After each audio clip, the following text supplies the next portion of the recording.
Welcome है आप सबका इजी लर्निंग विद की एक और नई वीडियो में। आप अपनी स्क्रीन पर 3 सेंटेंस देख सकते हैं जिसमें different adverb of time use हुए हैं।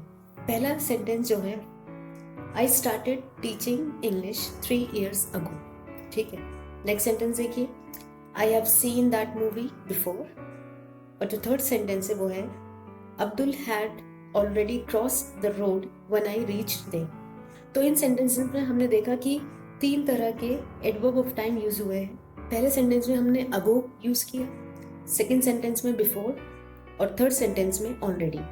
तो ये सभी जो एडवर्ब ऑफ टाइम है, जो ये सभी एडवर्ब्स है, इनका मीनिंग लगभग एक ही है, लेकिन इनका जो यूसेज है वो अलग अलग तरह से होता है। मतलब ये कि आप अगो की जगह बिफोर यूज नहीं कर सकते या बिफोर की जगह अगो यूज नहीं कर सकते, और यही केस ऑलरेडी के साथ है। तो ऐसा क्यों हुआ और इन एडवर्ब ऑफ टाइम का आप किस तरह करेक्टली यूज कर सकते हैं सेंटेंस में, ये जानने के लिए वीडियो के अंत तक बने रहे। अगर आप चैनल पर नए आए हैं तो सब्सक्राइब करना बिल्कुल मत भूलिएगा और वीडियो को लाइक और शेयर जरूर कीजिएगा। तो चलिए बिना कोई देर किए अपनी वीडियो स्टार्ट करते हैं। अब सबसे पहले मैं आपको बताऊंगी कि जो अगो एडवर्ब है वो कब कैसे यूज होता है। जैसे कि आप अपनी स्क्रीन पर देख सकते हैं, मैंने लिखा है it indicates a time in the past considered in relation to the present. इसका मतलब ये है कि जो अगो एडवर्ब है वो क्या इंडिकेट करता है, वो टाइम पास्ट का जब हम उस काम को प्रेजेंट से उसका रिलेशन बताएं। तो इस जगह पर, इस सिचुएशन में आप अगो एडवर्ब का यूज करेंगे। नेक्स्ट देखिए, it is used with the past tense and always includes an expression of time, minutes, hour, months, इस तरह से। इसका मतलब ये है कि जो अगो एडवर्ब यूज होगा वो कब यूज होगा, पास्ट टेंस के साथ यूज होगा, और इसके में हमेशा एक्सप्रेशन ऑफ टाइम हम मेंशन करेंगे कि मिनट्स की बात हो रही है, आवर्स की या फिर मंथ्स की। अब जैसे कि मैंने वीडियो की स्टार्टिंग में आपको सेंटेंस लिखा था, आई started teaching English 3 years ago। इसका मतलब क्या है कि मैंने जो इंग्लिश पढ़ानी शुरू करी वो 3 साल पहले शुरू करी। ये काम पास्ट में शुरू हुआ, लेकिन इसको जो इसका रिलेशन बताया जा रहा है वो प्रेजेंट से बताया जा रहा है कि शुरू करी 3 साल पहले और अभी भी ये काम हो रहा है। तो इस सिचुएशन में आप अगो एडवर्ब का यूज करेंगे। और मैं आपको बता दूं कि इन एडवर्ब्स में बहुत ज़्यादा कंफ्यूजन रहती है, स्टूडेंट्स को पता ही नहीं चलता उन्हें कहाँ पर अगो कहाँ पे बिफोर यूज करना है। तो प्लीज़ अगर आपको हेल्पफुल लग रही है ये वीडियो तो इसे जल्दी से लाइक कर दीजिए और इसे अपने फ्रेंड्स तक शेयर करना बिल्कुल मत भूलिएगा। अब हम नेक्स्ट देखते हैं, बिफोर। बिफोर की एक्सप्लेनेशन देखिए, कब और कैसे यूज होगा।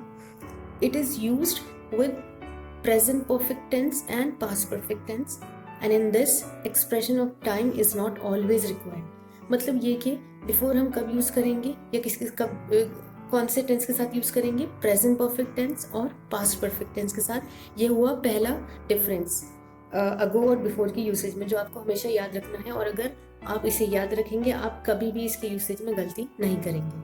और दूसरा क्या कि बिफोर के साथ एक्सप्रेशन ऑफ टाइम मेंशन करना ज़रूरी नहीं होता। जैसे कि मैंने वीडियो की स्टार्टिंग में एग्जांपल लिखा था, आई have seen that movie before, कि मैंने वो मूवी पहले देखी है। अब यहाँ पर हमने टाइम मेंशन नहीं किया। और दूसरी चीज़ क्या, हमने यहाँ पर प्रेजेंट परफेक्ट टेंस का यूज़ किया है, have seen, subject plus has have और वर्ब की थर्ड फॉर्म। तो आपको क्या याद रखना है, आपको ये याद रखना है कि अगो जो होगा वो पास्ट टेंस के साथ यूज होगा और वहाँ पर एक्सप्रेशन ऑफ टाइम मेंशन करना होगा। और बिफोर जो है वो प्रेजेंट परफेक्ट टेंस या फिर पास्ट परफेक्ट टेंस के साथ यूज होता है और आपको यहाँ पर एक्सप्रेशन ऑफ टाइम मेंशन करने की जरूरत नहीं है। अब देखिए, ऑलरेडी जो एडवर्ब है वो कब यूज होता है या इसका मतलब क्या होता है। It refers to an action that had happened prior to the time mention. मतलब क्या कि ये उस एक्शन को रेफर करता है, उस एक्शन के बारे में बताता है, उस काम के बारे में बताता है जो कि वक्त से पहले ही हो गया, कोई काम हो चुका था। फॉर एग्जाम्पल, जैसे कि मैंने वीडियो की स्टार्टिंग में दिया था आपको, Abdul had already cross the road when I reached there, कि जब मैं वहां पहुंचा तो अब्दुल रोड क्रॉस कर चुका था। मतलब मेरे पहुंचने से पहले उसका रोड क्रॉस करने वाला काम हो चुका था। तो यहाँ पर इसलिए हमने ऑलरेडी एडवर्ब का यूज किया, Abdul had already cross the road when I reached there. तो आई होप कि आपको समझ आ गया होगा कि आप कब अगो, कब बिफोर और कब ऑलरेडी एडवर्ब का यूज़ करेंगे और आप अब कभी भी गलती नहीं करेंगे, क्योंकि जो की पॉइंट्स मैंने वो आपको बता दिए हैं। आपको बहुत सारी यूट्यूब पर ऐसी वीडियोस मिलेंगी, लेकिन इतना क्लियरली आपको कोई भी एक्सप्लेन नहीं करेगा।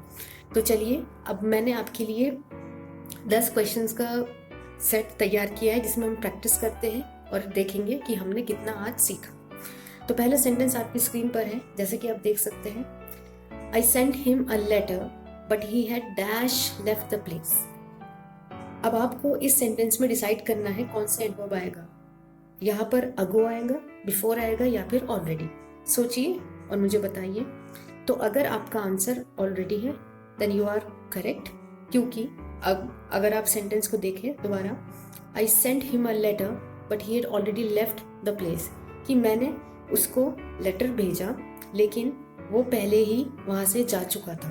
तो उस लेटर पहुँचने से पहले ही वो वहाँ से जा चुका था, तो जाने का काम जो है वो हो चुका था पहले ही। तो इसीलिए हमने यहाँ पर ऑलरेडी एडवर्ब का यूज़ किया है। आई होप आपको समझ आ गया होगा। अब हम नेक्स्ट सेंटेंस की तरफ चलते हैं। We read this story 3 years dash. तो आपको ये बताना है यहाँ पर कौन सा एडवर्ब आएगा। If your answer is ago then you are absolutely correct, क्योंकि इस सेंटेंस को अगर हम दोबारा पढ़ें, we read this story 3 years ago, कि हमने ये कहानी 3 साल पहले पढ़ी थी। ठीक है, तो यहाँ पर क्या है, एक तो सबसे पहले सिंपल पास्ट टेंस का यूज हुआ जो मैंने बताया, और जब मैंने आपको ये भी बताया कि पास्ट टेंस कहाँ यूज होता है, मतलब अगो जब भी आप यूज करेंगे सेंटेंस में तो पास्ट टेंस के साथ यूज होगा।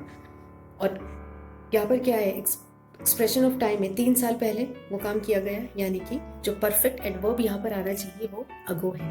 We read this story 3 years ago, हमने ये कहानी 3 साल पहले पढ़ी थी।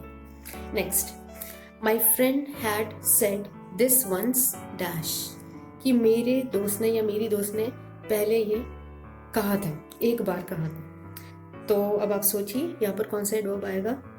If your answer is before then you are correct, क्योंकि यहाँ पर हैड और वर्ब की थर्ड फॉर्म है, और मैंने आपको पहले ही बताया है जब भी सेंटेंस में प्रेजेंट परफेक्ट टेंस या फिर पास्ट परफेक्ट टेंस होगा तो वहाँ पर आप बिफोर यूज करेंगे। तो सेंटेंस कैसे होगा, my friend had said this once before, कि मेरा दोस्त ने एक बार ये ऐसा कहा था, बोला था। Next, I received my certificate 2 months dash, मुझे जो अपना सर्टिफिकेट मैंने रिसीव किया वो कब किया, 2 महीने पहले। अब यहाँ पे कंफ्यूजन किस में, अगो या फिर बिफोर। तो मैंने आपको पहले ही बताया है कि अगो किसके साथ यूज होता है, पास्ट टेंस के साथ, और यहाँ पर एक्सप्रेशन ऑफ टाइम मेंशन है, 2 महीने पहले की बात हो रही है, that means 2 months ago. I receive my certificates 2 months अगो, मतलब मैंने अपना जो सर्टिफिकेट रिसीव किया 2 महीने पहले किया, वो अभी भी मेरे पास है।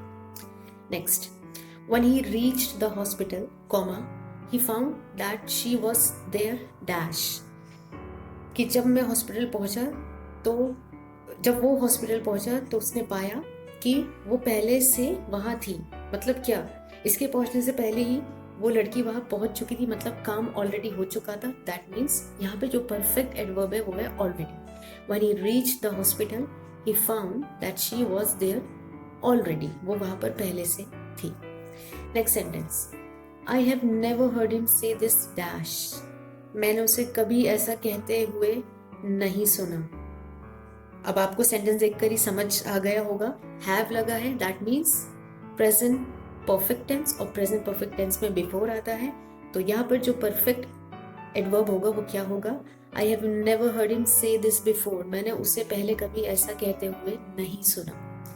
आई होप कि आज के बाद इस वीडियो को देखकर आपको कभी भी अगो, बिफोर और ऑलरेडी एडवर्ब्स को यूज करने में कंफ्यूजन नहीं होगी। अब हम नेक्स्ट सेंटेंस की तरफ चलते हैं, जो कि है she has dash discussed her plans with me. अब आपको डिसाइड करना है यहाँ पर अगो आएगा, बिफोर आएगा या फिर ऑलरेडी। तो अगर आपका आंसर ऑलरेडी है तो आप बिल्कुल सही है। She has already discussed her plans with me, कि वो ऑलरेडी पहले ही मेरे साथ अपने प्लान्स डिस्कस कर चुकी है, तो काम ऑलरेडी हो चुका है, तो इसलिए यहाँ पर हमने ऑलरेडी एडवर्ब का यूज किया। Next, have you been there dash question mark, ये एक इंटरोगेटिव सेंटेंस है। यहाँ पे सवाल पूछा जा रहा है, क्या पूछा जा रहा है, क्या तुम have you been there before, क्या तुम यहाँ पहले भी आए हो या तुम आ चुके हो यहाँ पर, यानी कि सिंपल प्रेजेंट परफेक्ट टेंस का यूज हुआ है क्योंकि यहाँ पर हैव है, दैट मीन्स यहाँ पे क्या आएगा, adverb before. Have you been there before, क्या तुम वहाँ पहले जा चुके हो, या इस तरह के सेंटेंस में मैंने आपको बताया है बिफोर एडवर्ब आएगा। नेक्स्ट सेंटेंस देखिए, I don't think he has said such a thing ever dash, कि मुझे नहीं लगता कि उसने कभी ऐसी बात पहले कही है। अब कुछ सेंटेंस क्या होते हैं, हमें बोलकर पता चल जाते हैं कि इसमें क्या आना चाहिए, तो अगर आप इसमें एक बार बोलकर देखें कि क्या सही लग रहा है, तो देखिए क्या सही लग रहा है। मेरे हिसाब से यहाँ बिफोर होना चाहिए, क्योंकि I don't think he has said such a thing ever before.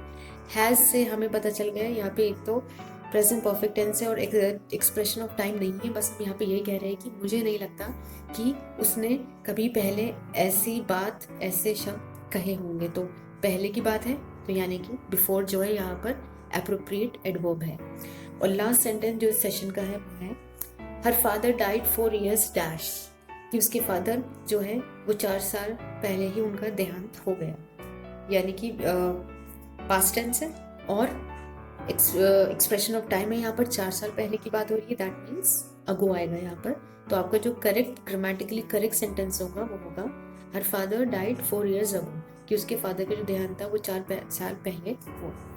तो आई होप कि आपको आज के बाद कभी भी अगो, बिफोर और ऑलरेडी एडवर्ब को यूज़ करने में प्रॉब्लम नहीं होगी।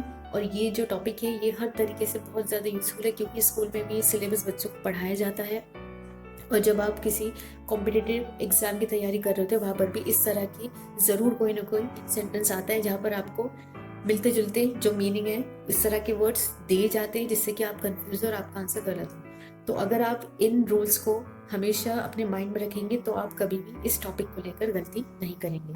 वीडियो अच्छी लगी हो तो इसे लाइक करना बिल्कुल मत भूलिए, जितना ज़्यादा हो सके इससे लोगों तक पहुँचाए, इसे शेयर कीजिए और मेरे चैनल इजी लर्निंग विद को सब्सक्राइब कीजिए। अगर आप चाहते हैं कि मैं इसी तरह का और ज़्यादा एजुकेशनल कंटेंट बनाती रहूँ जिससे कि आपकी भी हेल्प हो और दूसरों तक भी हेल्प पहुँचे, तो प्लीज़ मुझे कमेंट सेक्शन में ज़रूर बताएं। Thank you so much.